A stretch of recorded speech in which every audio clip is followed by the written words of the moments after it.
Welcome to this session on Samsara, Nirvana and Buddha nature. What a combination. Yes. Yeah, I was thinking of this title of the text, title of the book, Samsara, Nirvana and Buddha nature. It's lined up very well. And it's quite a combination. So, as usual, we'll have a few minutes of quiet time so that we could settle our mind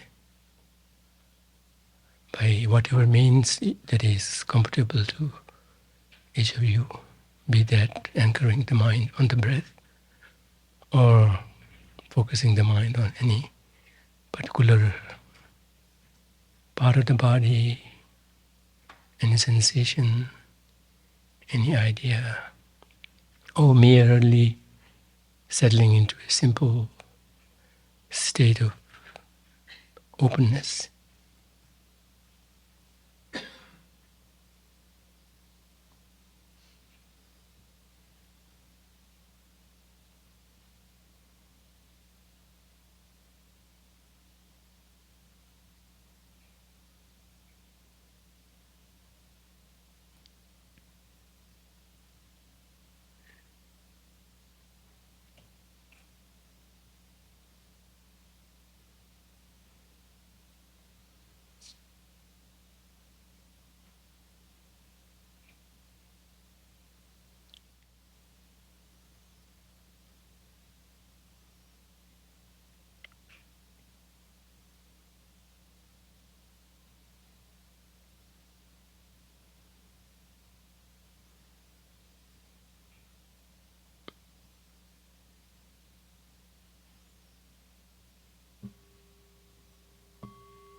Maybe at this point we will do the homage to Shakyamuni Buddha together. Let's start with setting our motivation clear, supported by the homage prayer that we did, that of connecting with the sentient beings, fellow sentient beings, as far as space, and feeling grateful to them, expressing gratitude for their being the main reason by which we have Buddhas, bodhisattvas, these marvelous teachings.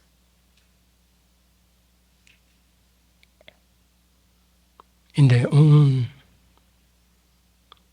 wretched condition of being submerged in samsara, lost in the confusion and whatnot, those were the very reasons that spurred the Buddhas, put them on the path, underwent all those hardships, and eventually proceeded through the path like we hear in the Heart Sutra, gate gate paragate parasamgate, and then eventually finding themselves in the state of Buddhahood.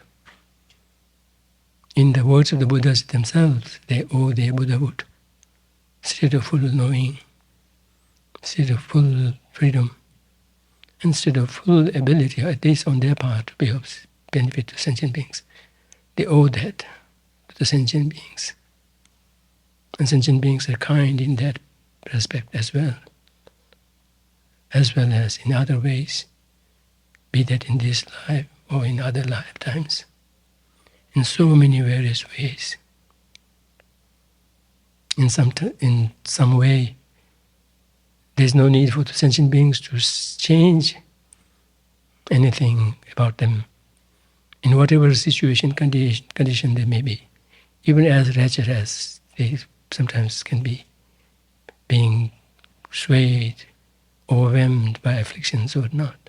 They do not have to change a little bit to make us feel benefited by, and through that feel grateful towards them. and thus be moved to do something. And then when reminded of the sufferings that we all share together, we have no other choice but to work towards repaying their kindness, repaying their having benefited us, and keep benefiting us, and having been the main reasons for having Buddhas and their teachings, bodhisattvas and their examples.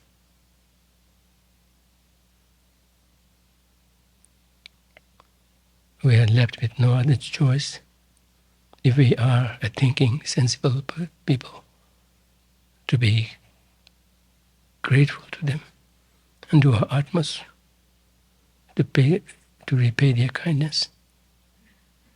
And as we all know, there can be so many ways of doing so, short-term, long-term, but the one that's the surest, that can really lead them to a state of full awakening, complete freedom from suffering, being not subject or slave to the afflictions, down to the subtle traces.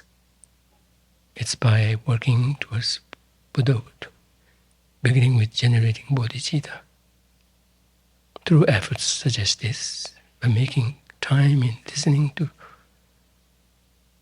Dharma sharings, discussing Dharma, thinking Dharma, living Dharma, and thus keeping on it, keeping at it, day by day, year by year, lives by lives, and making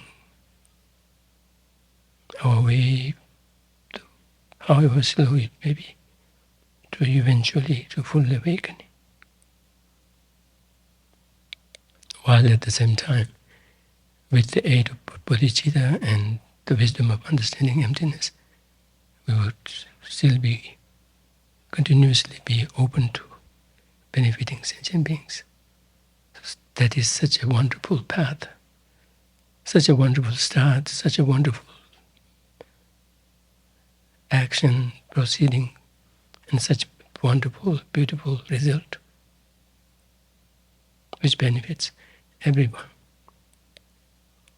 So let's all aspire to be able to repay their kindness in the truest sense of the word, in the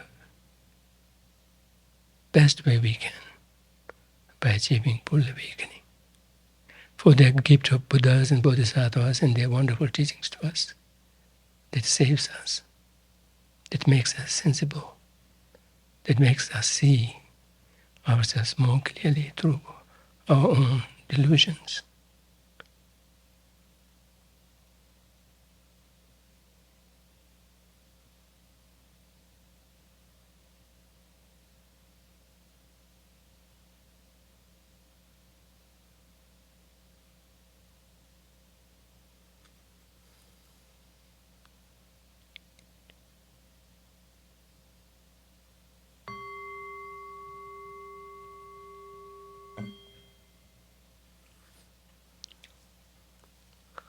So welcome. This is Samsara, Nirvana and Buddha Nature session. And the only way I relate to this and I remember of this is something very different than I will be doing today. So anyway, I welcome you all to this session. And since Venerable is away for a few weeks, this session I have been asked to lead and have been given the choice to pick any topic, any subject from the book. And I see that Venerable has pushed through this all these many years maybe, and now have reached the 13th chapter, which is the penultimate chapter. So I would leave the auspiciousness for her to finish it with you and others who are viewing online. And I will go through the previous chapter, the chapter that we went through last time. And then going forward, I may be jumping up and down, but sticking to samsara, I have no choice but to. Nirvana, I aspire to, because I have Buddha nature, just as everybody has. So that's what I will be doing. So you have to bear with me for these many weeks until Venerable is back. So we'll be looking at mind and its potential.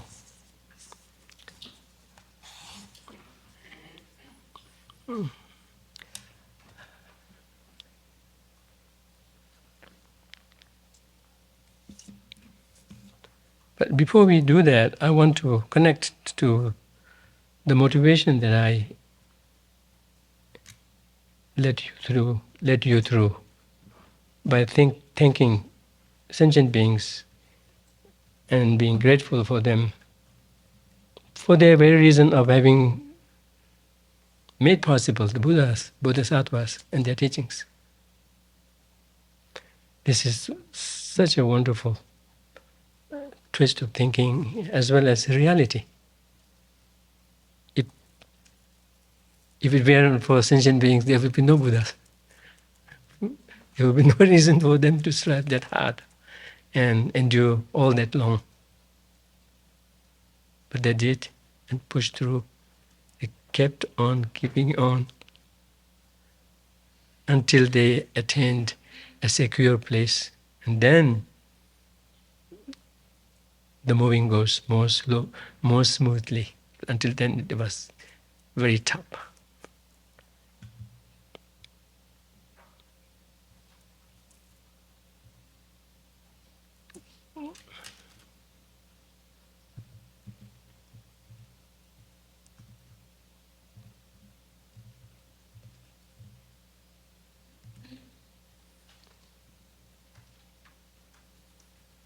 Yeah, there is a sutra called, by the way, I'm referring to Tibetan collections of mine, so bear with me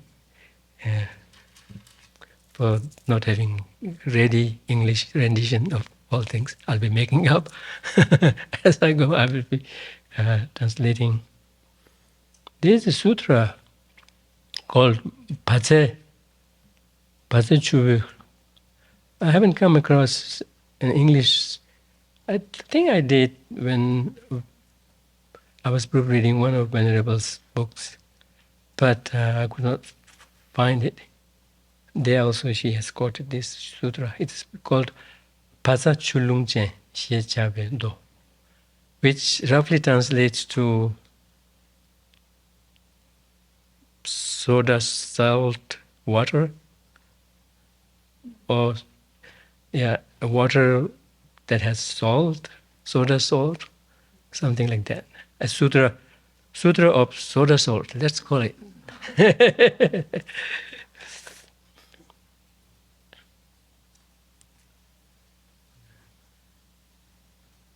There, Buddha speaks in first person, saying, those who revere me and those who really cherish the teachings, and through that they strive in ethical conduct, and also eventually inspire to generate compassion, great compassion, that too complemented with wisdom, clear wisdom of understanding what reality is,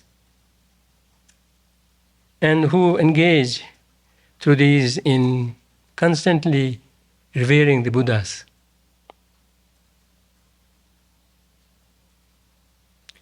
They must know that I have achieved this with a reason to benefit sentient beings. This kaya, this pure body of mine, is solely for their benefit. And therefore, whoever, even for the slightest bit, harbor any sense of harming sentient beings, how would they be calling themselves a Buddhist or someone who reveres, who appreciates Buddha? It is contradiction in what they say, think, and what they do if they bring even the slightest harm to sentient beings.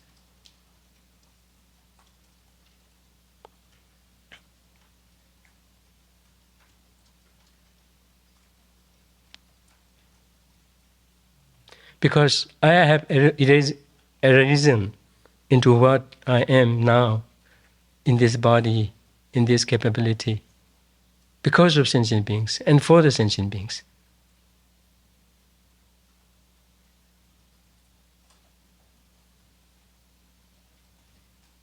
And therefore, who instead benefits sentient beings, even if that may be a very, very small one, that would be a genuine offering to me. That would be a genuine offering to me. And if one happens to be, on the one hand, harming sentient beings, harboring harmful intention, yet at the same time, no matter how sumptuous, gorgeous array of offerings they may offer to me, they would never become a genuine offering.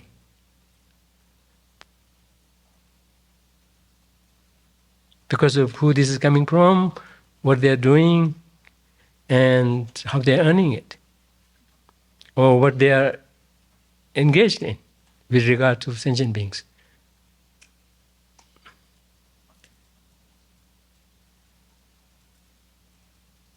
And I will not go through all.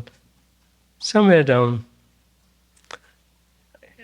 that's quite intriguing to hear Buddha saying again in first person, saying, I and sentient beings share in our joy and sorrow. That shows emotions in Buddhas. Sorrow in the sense that when we engage in harming sentient beings, that would definitely displease the Buddhas. Like generating compassion kind of brings our mind into a somber mode, at least for a while, though definitely rooted in the strength. Yet the immediate reaction or the immediate feeling it generates is some kind of a jolt, to the peace of your mind by seeing the sufferings of the sentient beings. That's why it is called karuna, which translates to tego, that which prevents joy. At least at the moment you are generating it. Although a sorrow of a totally different type. Sorrow that has been voluntarily generated, not involuntarily,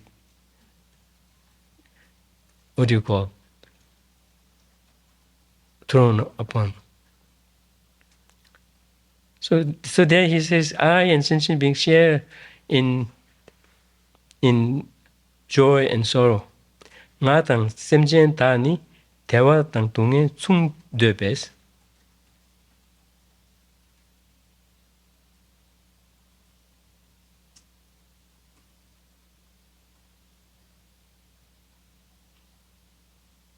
So therefore, who engages in or harbors intention to harm others or are open to harming others without any sense of restraint or any sense of caution whatsoever, how would they be at the same time aspiring to what I say, to what I have achieved?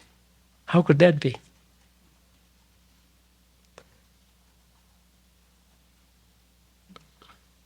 I achieved this state of full awakening, full security, full capacity by relying on sentient beings.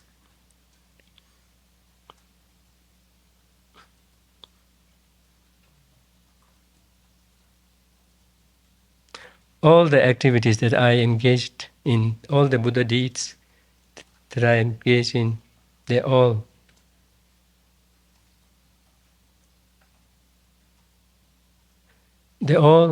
were done genuinely, deep-seatedly for the sentient beings. And through that, I became Buddha. So this is a very interesting, segue to compassion and sense of gratefulness towards sentient beings.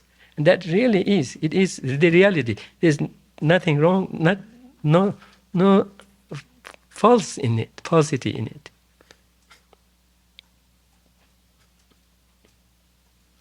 And likewise,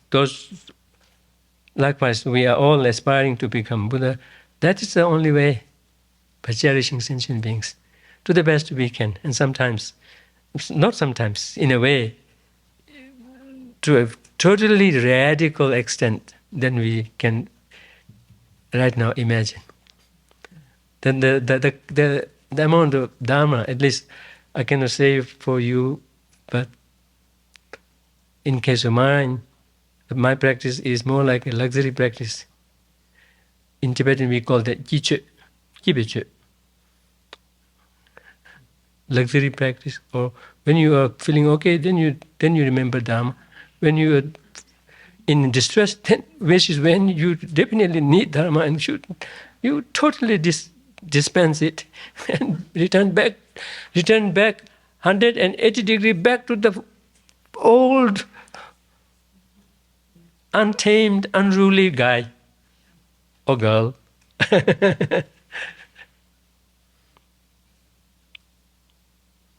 So, and that's very clear in the teachings that we had from Geshe Dadul when he was dealing with thoughts, with the grounds and paths of the bodhisattvas. How bodhisattvas really endure hardship, but with courage and with great sense of purpose and compassion. How their great compassion can really overcome all hardships and eventually lend them to a relatively secure state. Secure in the sense that they begin to chip off once for all from the lump of afflictions from ourselves to their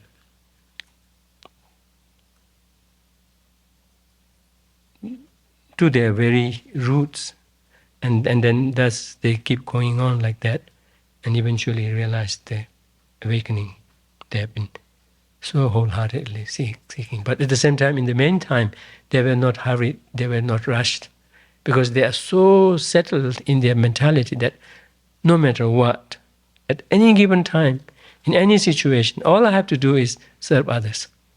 Be that when I become Buddha or not, and in between.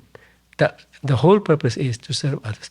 That's such a sense of courage that they hold within them, and that's what carries them through all kinds of hardships, and thus be able to really overcome the troublesome culprits. Troublesome, yet almost like a treasury, we hold them and give them the core of our heart, a place to live in, like self-centeredness and self-grasping, and then try to kind of really let them be present in everything that we do, like let them rule through us. Okay, so that's it. That was the source for my inspiration, and I really was moved when I saw Buddha speaking in first person and saying, "I share sorrow and joy with sentient beings." This is something very important to remember, how it will be displeasing to Buddhas and bodhisattvas if we harm others, and also ourselves indulge in negativities. So there should be yet another extra factor in moving us in the right direction and being the practitioners that we aspire to be, and be an example to each other. So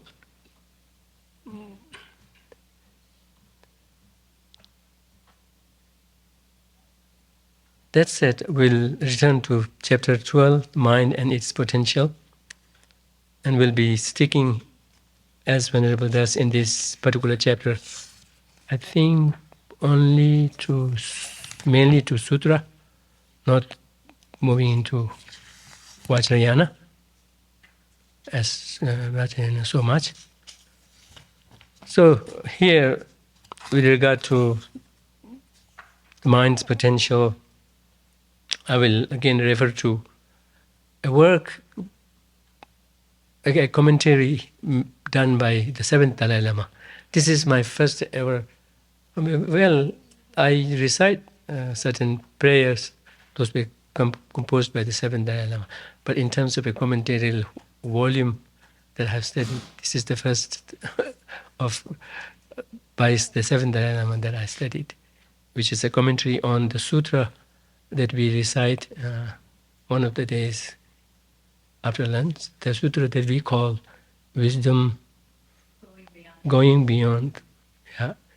But in other translations it is called the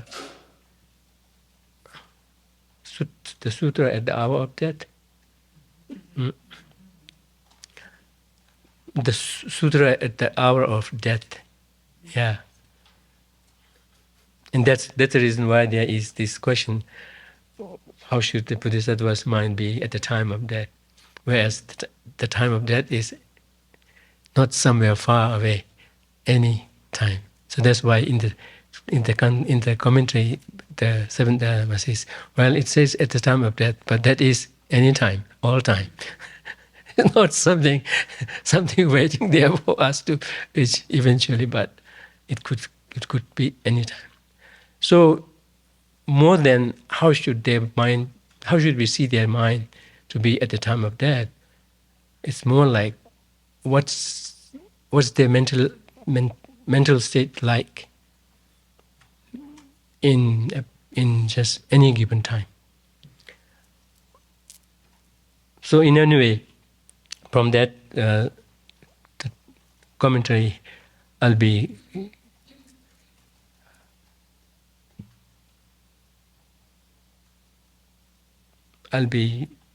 sharing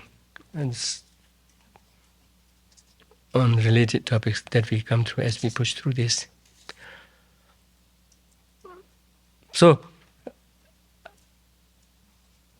I will not be reviewing in the sense of kind of giving you a summarized form of the whole chapter in a go, but I'll be reading it, and as we come across related subjects, I'll be sharing from whatever I know. Once we have recognized the unsatisfactory nature of samsara, and by the way, we are on chapter 12, page 277. Once we have recognized the unsatisfactory nature of samsara and identified its causes, the question arises, is liberation possible? There's a lot in there already.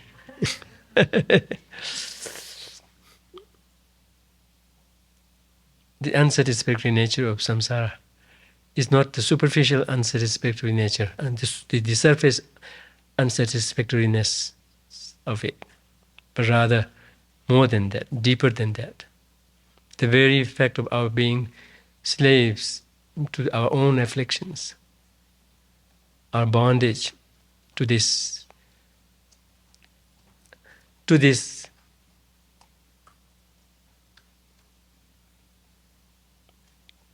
array of afflictions, which all of which are, in the words of His Holiness the Dalai Lama, the proteges of self-centeredness and self-grasping. They are the proteges, right? So you know, if you are capable, who to attack. If your ability is not as much, then you may be struggling with them, dealing with them singly, one to one. But if you are capable, where you should go to is their boss. Once the boss is captured, the proteges have no other choice but to surrender. Actually, in the same text, the seventh Dalai Lama also says that for some who are capable, then the way to go in dealing with afflictions would be to deal with the hardest ones. The hardest ones, not the easiest ones, but the hardest ones. Because once the hardest ones are overcome, the easier ones will be naturally overcome. And that will make it more easy. So in any case, this unsatisfactory nature of samsara is the bondage to the cyclic existence, bondage to the cycle of birth and death, propelled by afflictions and karma induced by that.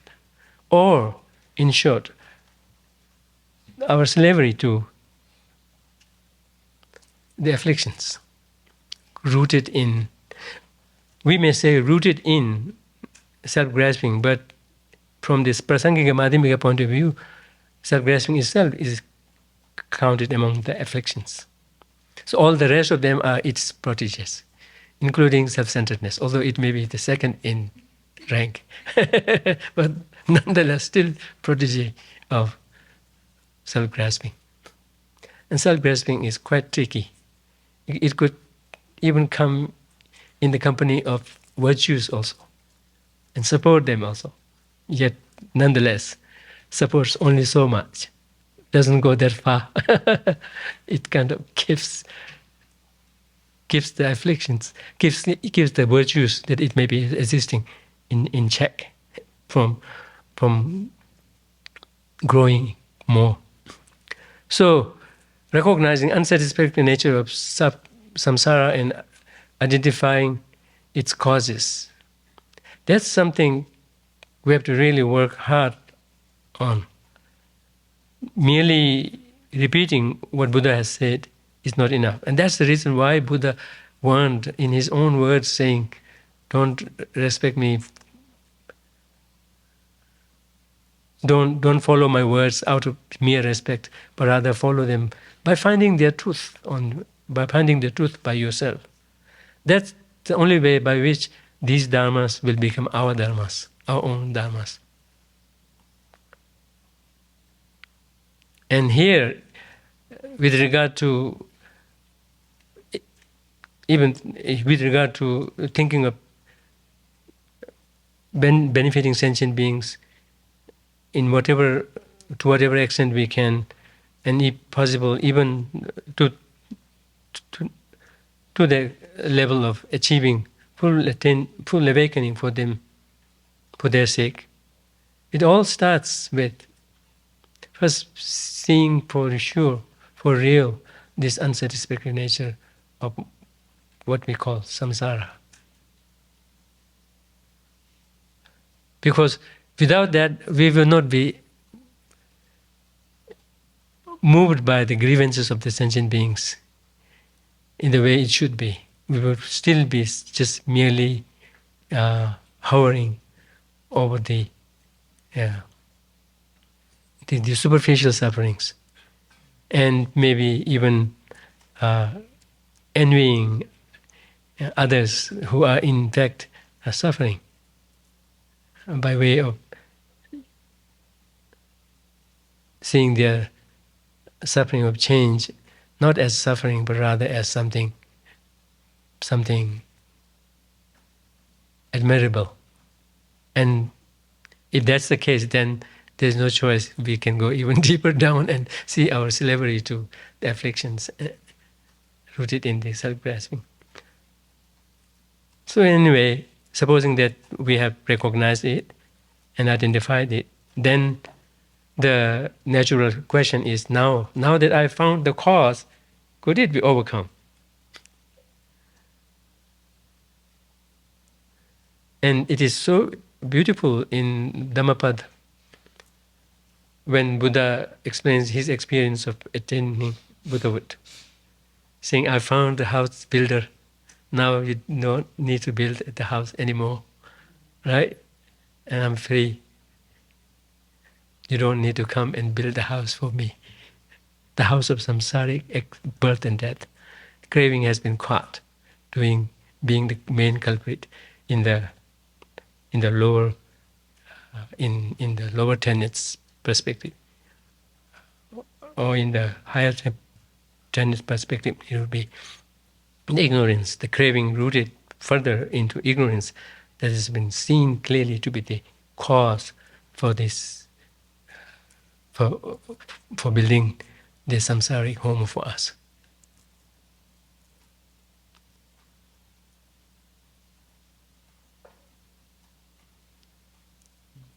So we have to investigate. First, we have to first connect to ourselves with our sufferings, with our condition of how, in its real sense, in its real nature, so miserable, just a producing company of miseries upon miseries. Right? First, we have to see that on ourselves, and then see what causes it. And if we could then connect the two as cause and effect, if we could see their causal relationship, as Geshe Dadul was emphasizing, the causal relationship is the cause is succeeded by the result, and there is a relationship of infallibility, be that in the sense of absence or in the sense of presence. If there is the cause, the result comes. If there is the result, then for sure that cause should have preceded it. If there is no cause, there is no chance for the result to come. If we could, through our own experiment, see that relationship of infallibility to each other in terms of one succeeding and the one preceding, and being bound with this relationship of either present or absent. So that we have to see for clearly. And then what we are calling the main culprit as self-grasping, ignorance, whatever, that needs to be identified very clearly. And that is an affliction, but in and of itself, one may not call it affliction in the common conventional sense. Although when we say self-grasping, I don't know, the word itself, is that descriptive of what we really mean? It's almost like grasping to yourself, but it is more than that. It is grasping to an identity that is that we kind of apply to everything, that we try to impose, project on everything, including ourselves. And that first needs to be understood properly, and then see how it is connected or not with the resultant miseries that we have identified within ourselves.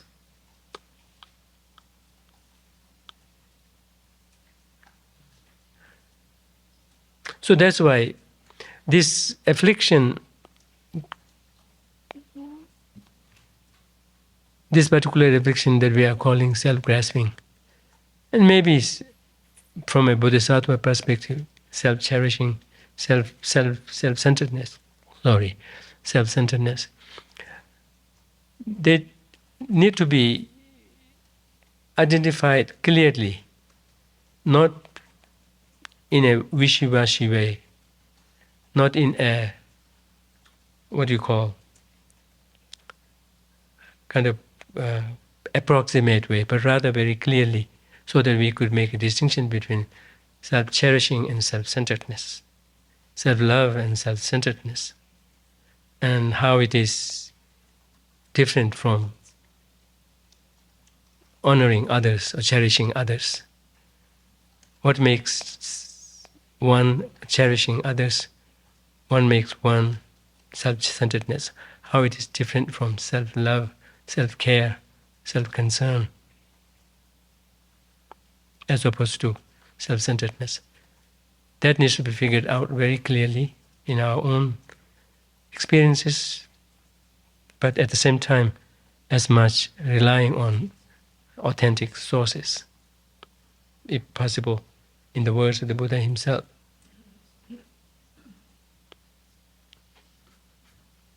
Only then we can tell. Once the causal relationship is identified, only then now we have the prospect of really checking if freedom from that cause is possible or not. And how can we attain liberation? So the book goes on, and this is that's the reason why, as much as we are focusing on developing love, compassion, bodhicitta, and the related excellences, good qualities of the heart, and likewise from among the afflictions, as much as we work against anger, jealousy, greed, malice, self-centeredness, etc., which are all belonging to the emotional component of the afflictions or of the mental states, be that positive or negative. We should as much be paying attention, if not more, to the so-called afflictions which are grouped as views. View type, for lack of a better term, I just have to say view. I don't know if that's coming across clear or not. Of course, for you. So among the 6 root afflictions, if we count 6, then the first 5 are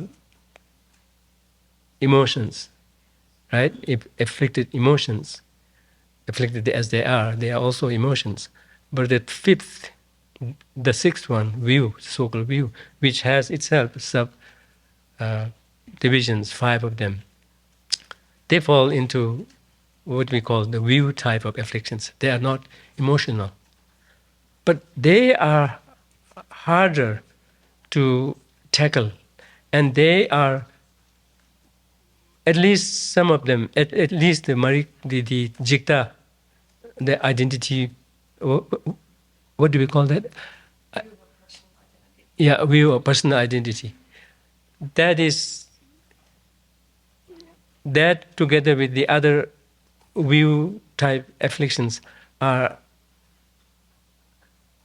in general, comparatively harder to identify and have less choice of antidotes. It's like for them, for something to really work as an antidote, has to be one-to-one, something that is diametrically opposite to them, which means to have first identified it, and then identify what is its opposite. And that's kind of tackle it with its exact opposite mindset. Whereas in the case of love, compassion, understanding, in the ways of generating it, we can generate it in so many ways. And in dealing with their opposites like anger, jealousy, greed, there can be several means of doing so. But unless and until we tackle the self-grasping component within the complex of anger, within the complex of a particular affliction, at least in the case of the settled ones, they always have a component in them, which is self-grasping. Without dealing with it, the other ways of dealing with it would only go so far. It's like leaving the core out there and dealing with the pills. Yes, you can get the pills off, but it keeps growing because the seed is there. And these view-type afflictions have certain qualities of firmness, of certainty, of stubbornness, of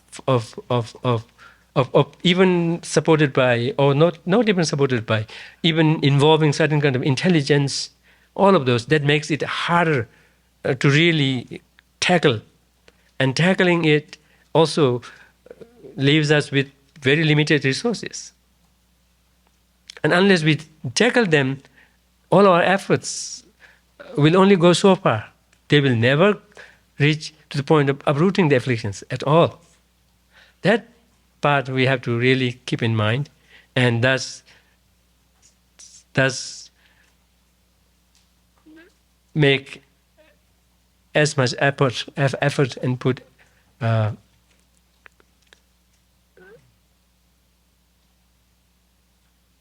endeavor in unpacking that component of the afflictions. And that is like His Holiness Dalai Lama very often quotes Chandrakirti's word translation, word commentary on Mula Madhyamika Karika, called Clear Word, where there is a mention of saying that which attacks anger will not attack jealousy. That which attacks anger will not will not be an antidote to attachment. That which is an antidote to attachment is not going to be an antidote to anger. Which means what you're using against, if it only stays within the soft antidote level, then it will only be able to deal with just one particular affliction, not the others. That will not apply to the others. Whereas if we go deep down and then with whatever effort we can, at least make effort in even if it may be just dodging, just pushing or whatever, bumping or kind of pushing the self-grasping and self-centeredness, we should do that. Because that will go so far in dealing with all of the other proteges that depend on it. So that is very important to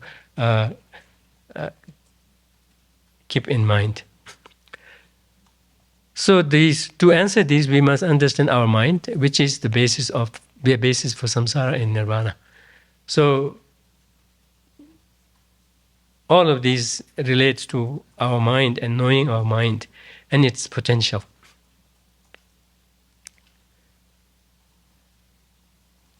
As sentient beings with mind that are still obscured, we have great potential. Our greatest potential being to become fully awakened Buddhas, omniscient beings who have the wisdom, compassion, power, and skillful means to be of the greatest benefit to all. That's what His Holiness is referring to when he says, very often he says, it's very difficult to generate, to overcome afflictions. But in one sense, it's very easy also.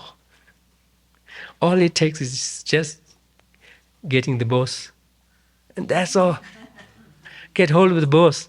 Everyone else will surrender. It's within our reach. And the work has to be done just within us. Here and now, right? Within us. Wherever we go, we can do that work. And all it takes is just exposing, identifying self-grasping, exposing it like that. So, very often I heard him saying, it's very difficult, but on the other hand, it is also very easy. So technically speaking, we speak of the possibility of becoming fully awakened in much, much shorter time than we are used to hearing of so many eons. That's because it's dealing with the mind, which is always with us, and in identifying the core responsible element in it and dealing with it thoroughly. That's all it takes. So we have that potential. But here, when we speak of mind's potential, we need to first agree if we have mind or not. I know I have mind, but I don't know whether you have.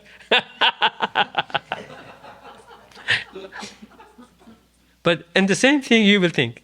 I know I have mind, but I can't really say if they have mind.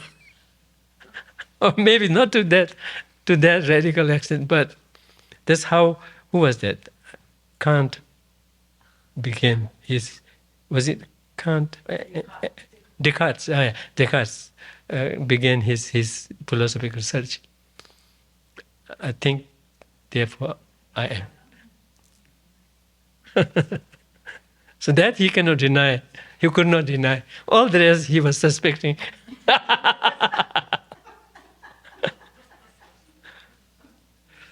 Okay.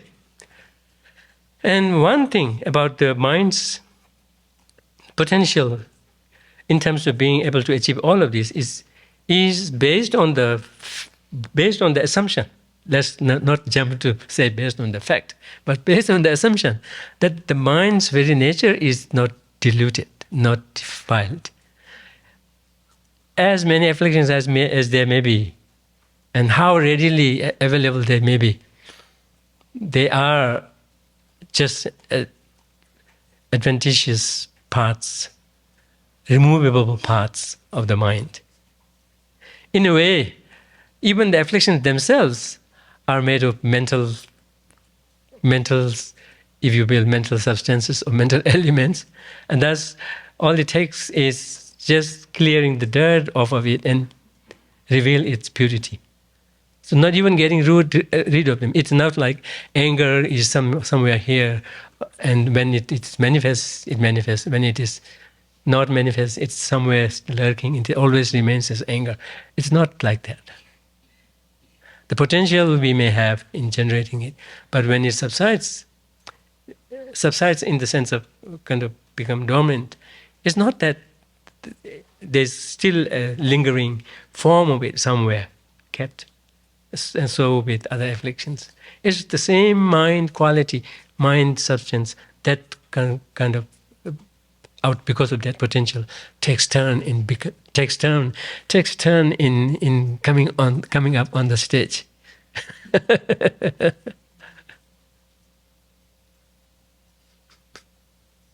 So we have to first establish the fact that yes, that is definitely the case. The mind is not what you call defiled through and through. So much so that when we speak of taking away the defilements, it would involve taking away the mind itself. It's not like that. So how do we know that? We sometimes say, oh, it's easy because we do not get angry every time. We do not get attachment every time. But what about self-grasping? We are almost always, although it's very difficult, in the text it says, giving us hope that it's not always that we generate self-grasping, but it's so difficult to say whether we do not have self-grasping at any given time when we deal with or think with anything. So if at least that is the case for most of the time, then how are we to really accept the fact that the mind is, in its very essence, in its very nature, free from afflictions? His Holiness the Dalai Lama, in one of the teachings I've heard, he may have done it in other ones, suggest validating this claim of there being a mind which in its nature is mere luminosity and mere knowing, by asking us to look at our mind the first thing in the morning when we are awake but not fully awake, when we have not yet reached out to coffee. The coffee is just sitting there or just brewing there, or tea. So when we are awake but not fully awake, at that time, unless we are worried, concerned about some really big problem, which when it is the case, that the first thing when we think of will be that problem. But when we are fortunate enough to not be in such a situation, or capable to kind of really keep ourselves from succumbing to such afflictions the first thing in the morning, then he suggests doing a mental mind watch kind of a meditation, and attached to this prospect of seeing the mind in its mere luminosity and mere knowing nature, with no particular content except its vacuity, and getting in touch with its mere knowing, mere knowing, mere aware and luminous nature. So here, when we speak of luminous and knowing nature, I think we are speaking of something like a mirror reflecting anything that it is faced with, yet at the same time conjoined with a sense of perceiving it, sense of connecting with it. That is very essential in what we call mind as a quality to have. So these days we have to be careful when people say plants know, neurons see, neurons whatever. We use that term, but we have to be very careful not to be carried away by it. Whether that's, we have to be open to check if that actually is the case. If there's any knowing going, thinking going, sensing is little tricky. It could be applied both to mechanical, not mechanical, but knowing, thinking, planning, calculating, calculation can be done. All of those may or may not be happening with just mere neurons, because it may be, not just maybe, but even at the admission of the scientists, neuroscientists themselves, it is doing that kind of a connection through electrical charges and chemical elements, but not so much of a knowing or thinking or doing voluntarily. Even allowing certain amount of that to the neurons as such. What about when What about when people are going through very different, unconventional situations?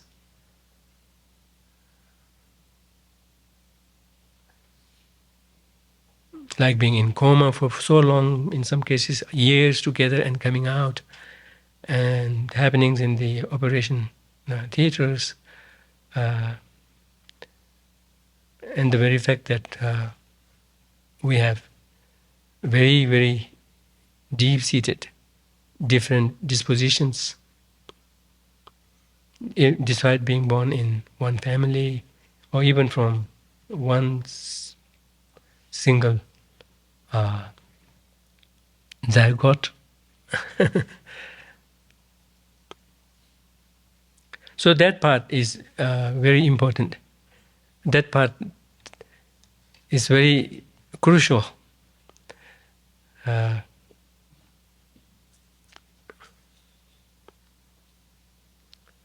natural quality of mind is its ability to cognize object.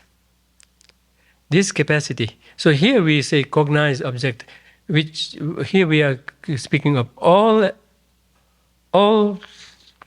types of mind, be they afflicted or not, be they compassionate, anger, hatred, or be that of view type, etc.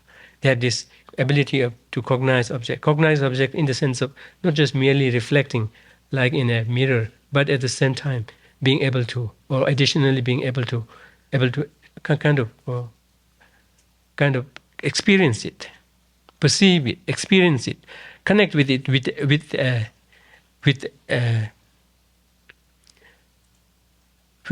a difference in the way we connect, by way of sensing it, seeing it. This capacity to be aware of and to know objects is already present. It does not have to be newly cultivated. It is its inherent nature. This is where we can conventionally use the term inhere, right? The mind inheres these qualities, but it doesn't have to be inherently existing. But the question is, how in the world is their mind in the first place?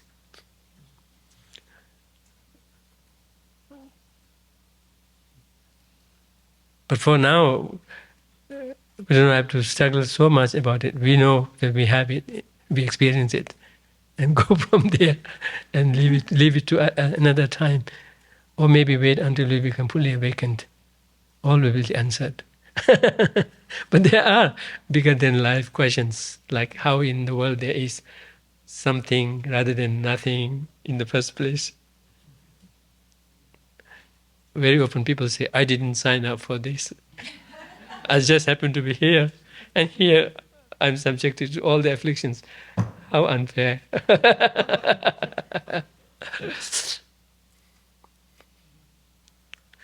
So those need to be looked into, to be really grounded and rooted in an unshakable way. Be that in terms of having faith in the Buddha, or be that in terms of having a conviction within oneself to really get moving. Not feel like moving, but really get moving. We have already directed ourselves in the right direction. Now the only thing is moving. And moving happens only when actual mechanism is built within us. Nevertheless, various obstructions can inhibit the mind from cognizing objects.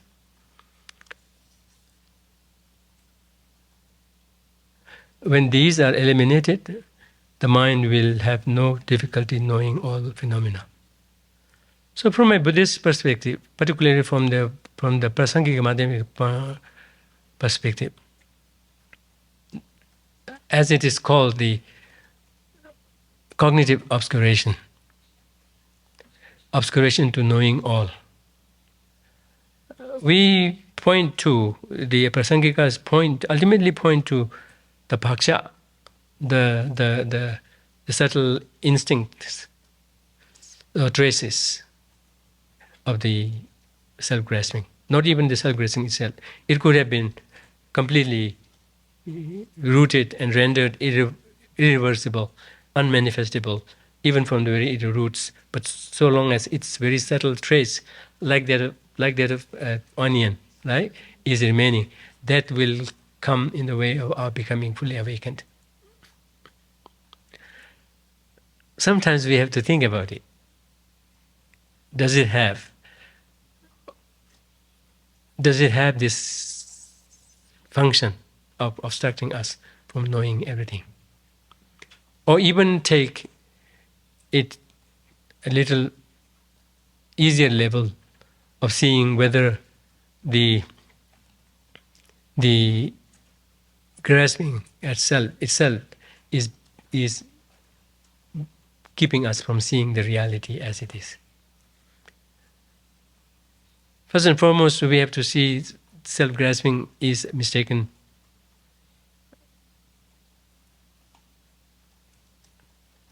state of mind. Should be able to expose that, see through it, and then see whether allowing that, whether having that in one's mind state keeps us from seeing keeps us from seeing everything there is. Once we have exposed it as mistaken, then yes, we could vindicate the fact that yes, it does obstruct us from seeing the reality. But then connect it to how that or its subtle traces can be in the way of knowing everything. So we have to kind of also check the connection between the two in our own experiences also. Not just grapple with the more coarse afflictions like anger, jealousy, greed. Those are easier to be seen, but not self-grasping. Particularly when it comes in its own form, in its own full form, not as a combination within something. Okay. I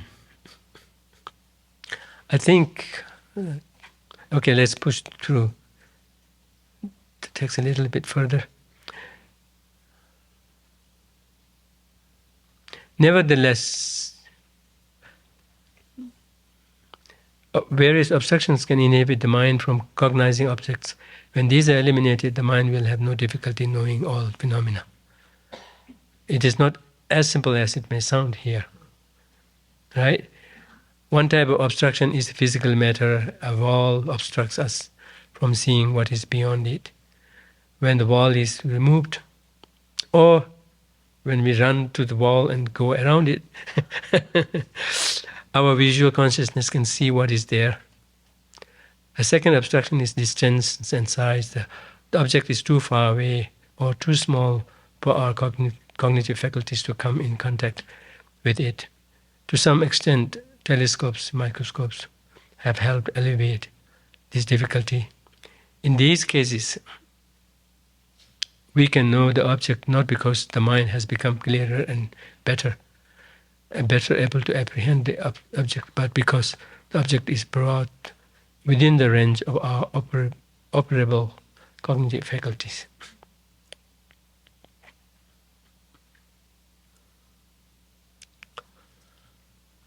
I guess I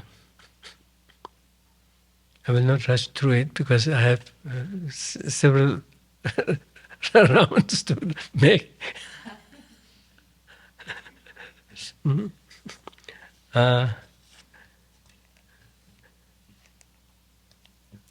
And any questions, comments so far? So far, so good. Oh, pardon? Yes, please. Do you have a microphone? was trying to remember if when we hear the story of the Buddha saying how ridiculous it is to, like, if you have an arrow in you, to ask where was it made and da da da da da, you know. Is the idea of the question of, is the mind, where did the mind come from, or all that, doesn't that fall kind of into that category? Yes, that falls in that category. That's why I said we could keep that aside for a while, but deal with what the reality is within us, and the most important ones are the view type afflictions, because once we can grapple and kind of detect them and see through their devices, then expose their devices, then we would go further, much further ahead in dealing with our other identifiable afflictions, while at the same time we deal with them, but also not forget about dealing with the view type afflictions. Mm-hmm. You've spoken a lot about identifying these levels of afflictions and self-grasping. And you mentioned that there are moments where we don't have it. And many years ago, I asked Kizar Jampatek about that, and I explained to him that I used to go to the symphony a lot, and they'd be sitting there just listening, and it'd be one experience, and then there would come the mind that kind of wanted to own this experience. Like, I want to go buy the CD, I want to, just kind of something shifted. He said that was an example of, I asked him if this was an example of that. Mm-hmm. And he said, yes. Do you think that's too gross? Seems kind of... Yeah, it would come in strong, gross, intensive forms that would be more easier to identify, but it's not always like that. It's not always like that. It could come in a subtle, creepy way also. Yeah.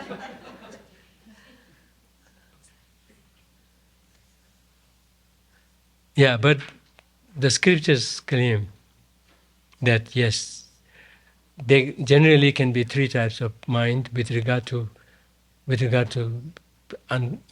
understanding emptiness, or with regard to self-grasping. Either you'll be grasping at the self, or you will not be, but not doing anything else, or you'll be seeing its very opposite, emptiness. But that will only happen. That's not what everybody has.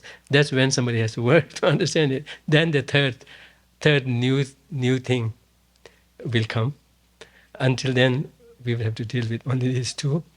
But this one, I have very great difficulty in saying, yes, this is the moment when I have just this, not this mixed with this one. Grasping could come in very subtle forms, because just about anything that appear to us, they appear as at least it is claimed in the scriptures that as far as appearing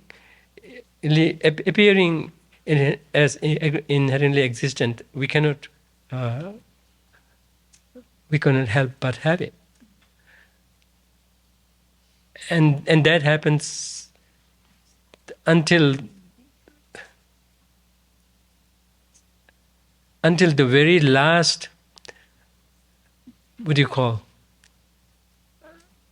Until the very, very last stage of sentient being would.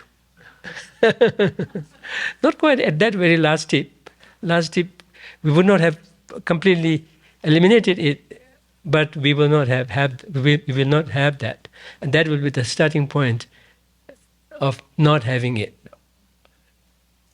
And the next moment will be fully awakened. But until then, we cannot help but have that all the time when we are thinking, seeing, worrying, whatever. Now, how much do we grasp at that? and hold on to that with the mental mind. That is quite difficult to tell. And for that, first and foremost, identifying what it entails to really grasp at self. What is this self would look like, which is being negated, has to be understood squarely, not just little piece, but squarely. Squarely in the sense that when you can uphold it, you can at the same time fully be able to verify the authenticity of conventional reality, and that the two are kind of built into each other.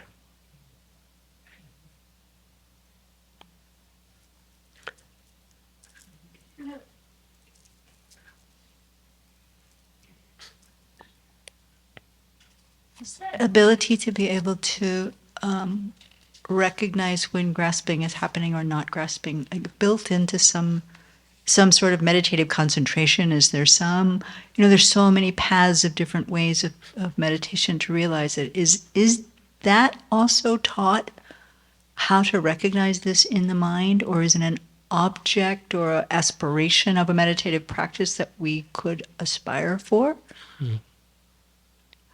Because about the same time we were studying this, Venerable Tarpa's mentioning, we were really trying to find that moment. Yeah. And but is it something at some stage in practice where you can assume that that's what you will be able to recognize when you're grasping or not grasping, and know that as an antidote to be able to separate from it? One thing His Holiness suggests in dealing with this is to be very, very clear and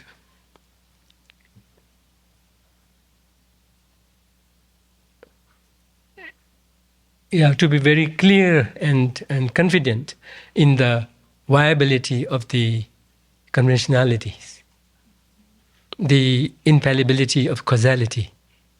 To be very, very clear and confident of it. Because it's like preparing for that moment of now being able to separate the mistaken appearance and the reality apart. Because in terms of actual happening, the scriptures say that first you have to negate the object of negation, negate the inherent existence. But that negating in a way that really kind of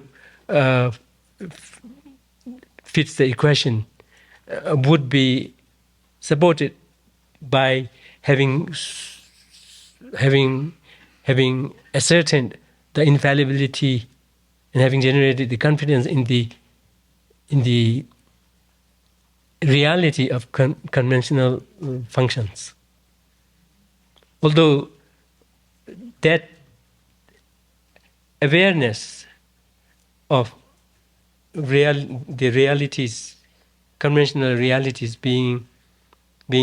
appearing as inherent existence, but not so, that teasing out will happen only after having negated the object. But that could come in a much more assuring, unerring way when one has done the work in beforehand, along with pursuing this correct view, in assuring that yes, there is causality, unbudging, unfailing causality, be that in terms of external world or internal world. He really stresses that. He really shares that as a tool by which one could tell the two apart. Tell the two apart means seeing the cup as it is and seeing the cup as inherent existent.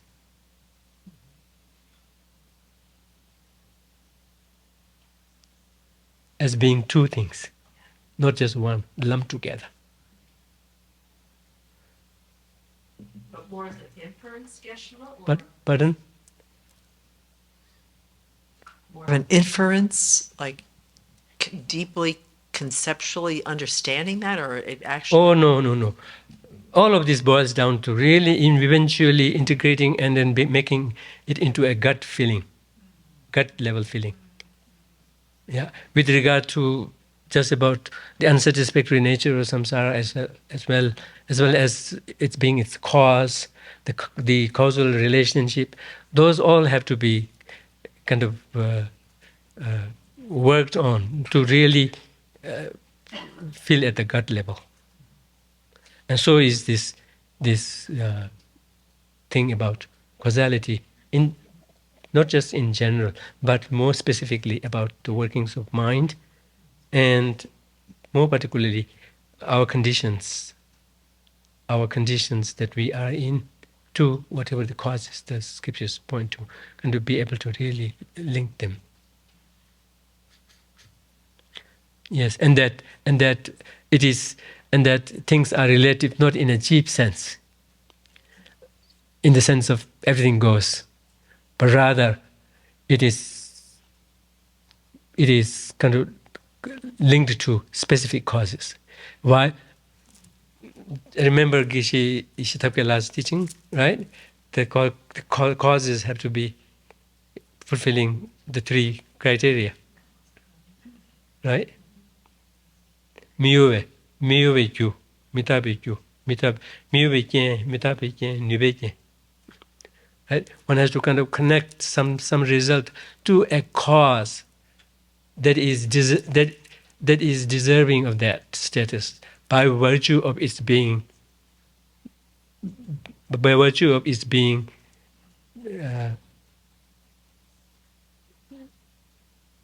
it's being impermanent itself, but at the same time possessing of that potential, concordant potential, and not just happening, not just a matter of mere wishing, mere aspiring, but rather a kind of a if you will, a concrete presence there. And then connect that with the result. See the infallibility of the causal relationship, and then by extension, kind of connect them with our prior existence.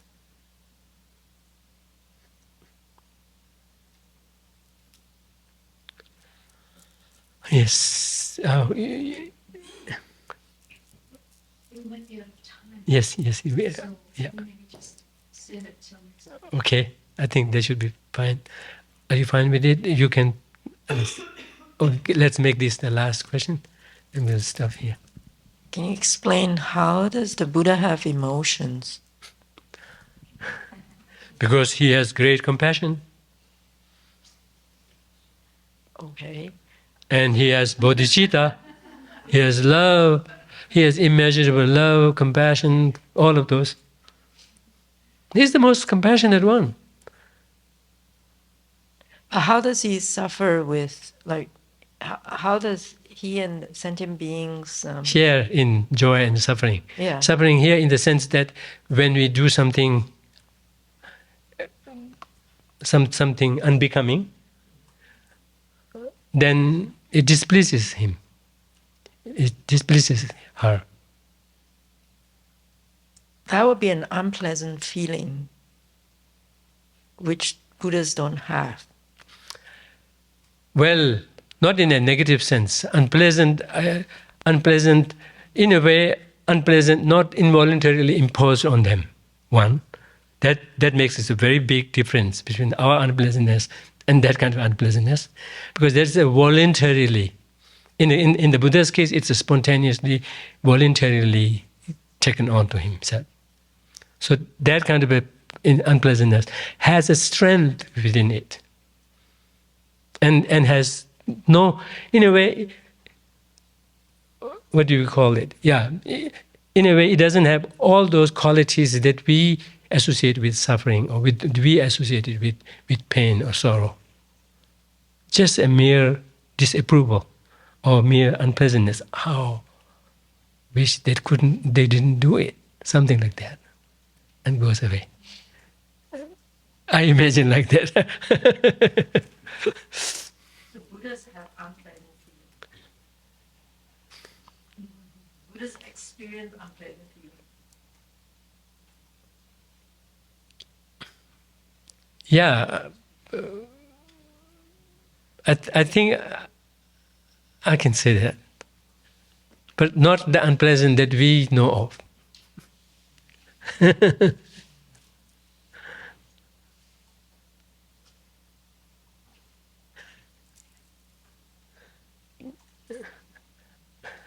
Maybe we will stop here.